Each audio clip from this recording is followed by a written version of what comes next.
नमस्कार दोस्तों, जय जोहार। मैं कौशल तिवारी और बिहनिया संझा में आपका स्वागत है। सबसे ज्यादा पैसा किस राजनीतिक पार्टी के पास है और वह अपनी सभाओं में भीड़ जुटाने के लिए किस तरीके से पैसे बांट रही है, किस तरीके से तामझाम कर रही है। लेकिन चुनाव आयोग इन दिनों कुंभकर्णी नींद में सोया है या उनकी कार्रवाई एक पक्षी है। सवाल चुनाव आयोग का नहीं है, सवाल तो राजनीतिक चेतना का है जो बिहार की धरती ने हमेशा ही इस देश के सामने उदाहरण बनकर प्रस्तुत किया। तो क्या इस बार भी बिहार से ही जो राजनीतिक चेतना शुरू हो रही है वह दिल्ली से लेकर दूर दराज तक फैल गई है और भारतीय जनता पार्टी का तामझाम, भव्यता, पैसा कोई काम नहीं आ रहा है।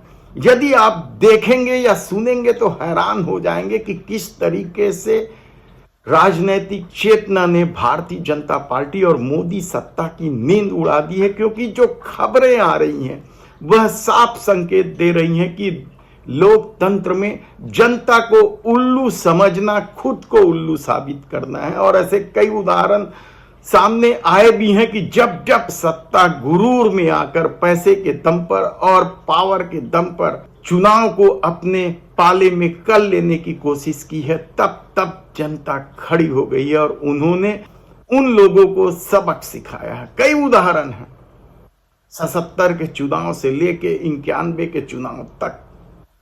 2004 का चुनाव भी तो सबसे बड़ा उदाहरण था और अब क्या यह चुनाव भी उदाहरण बनने जा रहा है राजनीतिक चेतना का।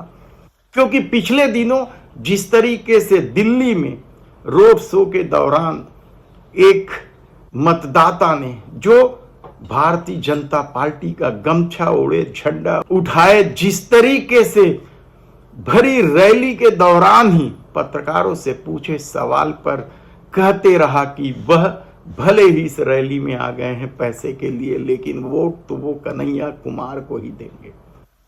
तो क्या बिहार में भी इसी तरह की स्थिति बन गई है? लोग बेरोजगारी से त्रस्त हैं, युवा बेरोजगारी से त्रस्त है और 200-300 रुपए की रैली में शामिल तो हो जाते हैं पैसे के लिए, लेकिन वोट नहीं देते। बिहार में क्या कुछ हुआ और किस तरीके से जनता अब मजा लेने लगी है राजनीतिक दलों का, यह आप सुन लीजिए।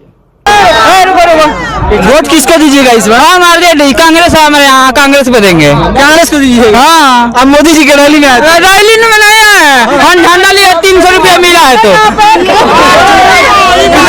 300 रुपया मिला था। हाँ, कौन दिया था भाई 300? हाँ, कौन दिया था? हमको मिला झंडा, बोला लो हम नहीं लेंगे, पैसा भी मिला तो 300 दिया। 300 रुपया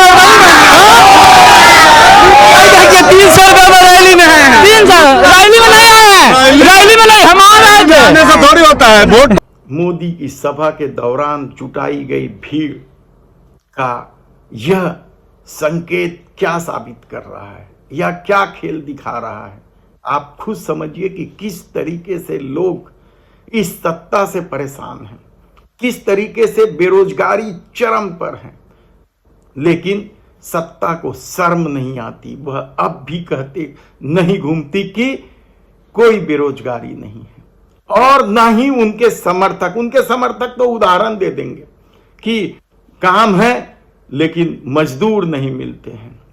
मजदूरों का तो भाव ही बढ़ गया, ये 5 किलो चावल ने मजदूरों का भाव बढ़ा दिया। यानी इस तरह के कई उदाहरण आपको सुनने देखने को मिल जाएंगे, लेकिन हकीकत क्या है? देश की हकीकत तो यही है कि मोदी सरकार के आने के बाद न केवल बेरोजगारी दर बढ़ी है, बल्कि अग्निवीर जैसी योजना लाकर युवाओं को छलने का काम भी किया है।